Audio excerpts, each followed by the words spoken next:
પરિવાર જો વિખાય છે એનું મેઇન કારણ ગુસ્સો છે, અને ગુસ્સામાંથી નીકળેલી જે વાણી છે, કારણ કે ગુસ્સામાં નીકળેલી જે વાણી છે ને એ કાંઈ નક્કી હોતું નથી. એટલે ક્રોધ એક એવી વસ્તુ છે કે વાવાઝોડાની જેમ આવે છે અને 1 મિનિટમાં પાછી જતું રહે. વાવાઝોડું કાંઈ લાંબુ ન હોય, ઘડીક આવે નીકળી જાય, પણ બધું વેર વિખેર અને ધણોત પણોત કાઢી નાખે છે.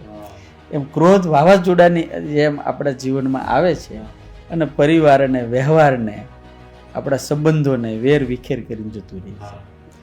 એટલે ગુસ્સાને જો કંટ્રોલ કરવો હોય તો તમારે અમુક ટ્રીક અપનાવવી પડે કે ભાઈ જ્યારે ગુસ્સો આવે ત્યારે એટલે એક વખત આંખ બંધ કરીને વિચારી લો કે આ મને નુકસાન કરશે.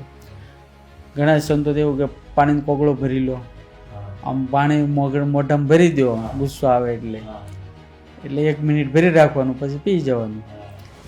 એટલે ઓલું જે કહેવાનો આવેશ હોય ને એ શાંત થઈ જાય.